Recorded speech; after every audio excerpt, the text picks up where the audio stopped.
ಮೇಲೆ ನಿಂತ ಶ್ರೀ ಶ್ರೀನಿವಾಸ ಸ್ವಾಮಿಯನ್ನ ದರ್ಶನ ಮಾಡೋಕೆ ಯಾರು ತಾನೇ ಬಯಸೋಲ್ಲ ಹೇಳಿ. ಮನಸ್ಸಿನಲ್ಲಿ ಆಸೆ ಇದ್ದವರು ಕೆಲವೊಮ್ಮೆ ಈ ದೇವರನ್ನ ನೋಡೋಕೆ ಆಗದೆ ಪರಿತಪಿಸ್ತಾರೆ. ತಿರುಪತಿಗೆ ಹೋಗೋಕೆ ಆಗದವರು ಈ ಕ್ಷೇತ್ರಕ್ಕೆ ಹೋದರೆ ತಿರುಪತಿಯ ವೆಂಕಟೇಶ್ವರನನ್ನ ದರ್ಶನ ಮಾಡಿದಷ್ಟೇ ಪುಣ್ಯ ಬರುತ್ತಂತೆ. ಬನ್ನಿ ಹಾಗಾದ್ರೆ ಆ ಪುರಾಣ ಪ್ರಸಿದ್ಧ ದೇವಾಲಯ ಯಾವುದು ಅಂತ ಇವತ್ತಿನ ಸಂಚಿಕೆಯಲ್ಲಿ ತಿಳಿದುಕೊಂಡು ಬರೋಣ.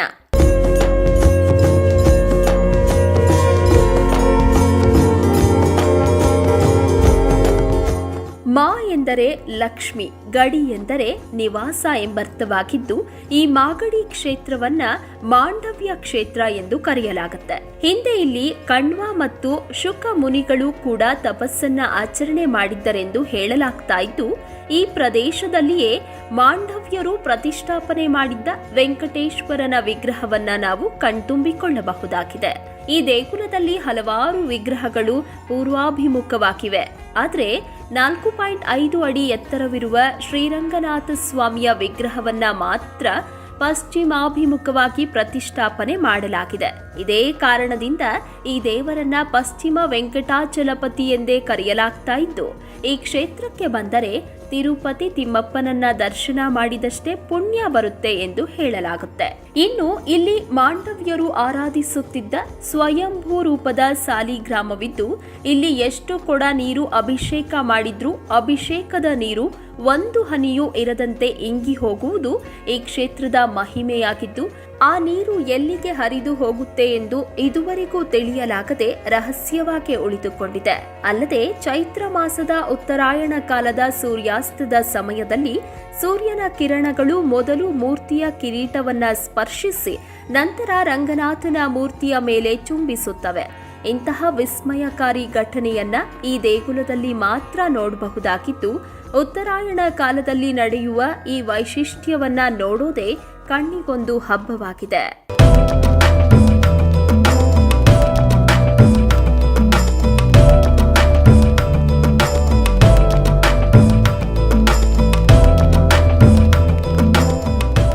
ಈ ಕ್ಷೇತ್ರದಲ್ಲಿ ರಂಗನಾಥನ ಜೊತೆಗೆ ಅಮ್ಮನವರು, ಸೀತಾದೇವಿ, ಶ್ರೀರಾಮ, ರಾಮಾನುಜಾಚಾರ್ಯರು, ಆಳ್ವಾರರು, ವೈಷ್ಣವ ಭಕ್ತರ ಪ್ರತಿಮೆಗಳು, ಗರುಡನ ಮೂರ್ತಿಗಳನ್ನ ಕೆತ್ತಲಾಗಿದ್ದು, ಇಲ್ಲಿನ ಗೋಡೆಯ ಮೇಲೆ ಮಲಗಿರುವ ಭಂಗಿಯಲ್ಲಿ ರಂಗನ ವಿಗ್ರಹವನ್ನ ಸ್ಥಾಪಿಸಲಾಗಿದ್ದು, ಮಕ್ಕಳ ರಂಗ, ಮಾಗಡಿ ರಂಗ, ಬೆಳೆಯುವ ರಂಗ ಎಂಬ ಹೆಸರಿನಿಂದ ಕರೆಯುವ ಈ ದೇವರು ದಿನೇ ದಿನೇ ಬೆಳೆಯುತ್ತಿದ್ದಾನೆ. ಹೀಗಾಗಿ ಇಲ್ಲಿಗೆ ಬಂದು ಈ ದೇವರಿಗೆ ತೊಟ್ಟಿಲು ಸೇವೆಯ ಹರಕೆ ಹೊತ್ತುಕೊಂಡರೆ ಉತ್ತಮವಾದ ಸಂತಾನ ಭಾಗ್ಯ ದೊರಕುತ್ತೆ ಅನ್ನೋದು ಇಲ್ಲಿಗೆ ಬರುವ ಭಕ್ತರ ಅಚಲವಾದ ನಂಬಿಕೆಯಾಗಿದೆ.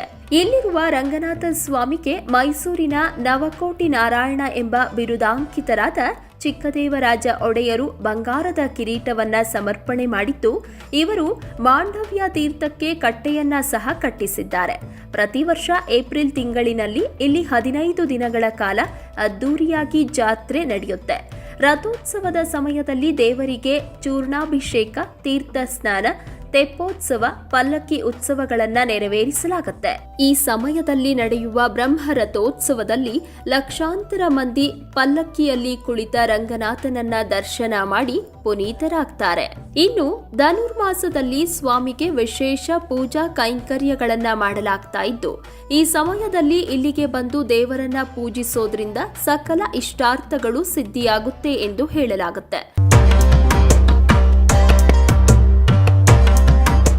ಅತ್ಯಂತ ಶಕ್ತಿಶಾಲಿಯಾದ ಈ ದೇವನನ್ನ ಬೆಳಗ್ಗೆ 8:30ರಿಂದ ಮಧ್ಯಾಹ್ನ 1:30ರವರೆಗೆ, ಸಾಯಂಕಾಲ 4:30ರಿಂದ ರಾತ್ರಿ 7:30ರವರೆಗೆ ದರ್ಶನ ಮಾಡಬಹುದಾಗಿದ್ದು, ಶನಿವಾರ ಮತ್ತು ಭಾನುವಾರ ಇಲ್ಲಿಗೆ ಬರುವ ಪ್ರತಿ ಭಕ್ತಾದಿಗಳಿಗೂ ಅನ್ನದಾಸೋಹದ ವ್ಯವಸ್ಥೆ ಇರುತ್ತೆ. ಹೆಚ್ಚಿನ ಮಾಹಿತಿಗಾಗಿ ದೇಗುಲದ ಅರ್ಚಕರಾದ ಕೃಷ್ಣ ಅಯ್ಯಂಗಾರ್ ಅವರ ದೂರವಾಣಿ ಸಂಖ್ಯೆಯಾದ 9448018702 ಈ ಸಂಖ್ಯೆಯನ್ನ ಸಂಪರ್ಕಿಸಬಹುದಾಗಿದೆ. ರಂಗನಾಥನ ಈ ದೇವಾಲಯವು ಮಾಗಡಿ ಎಂಬ ಊರಿನಲ್ಲಿದ್ದು, ಈ ಕ್ಷೇತ್ರವು ಬೆಂಗಳೂರಿನಿಂದ 52 ಕಿಲೋಮೀಟರ್, ಮೈಸೂರಿನಿಂದ 129 ಕಿಲೋಮೀಟರ್, ಶಿವಮೊಗ್ಗದಿಂದ 257 ಕಿಲೋಮೀಟರ್, ಹಾಸನದಿಂದ 137 ಕಿಲೋಮೀಟರ್ ದೂರದಲ್ಲಿದೆ.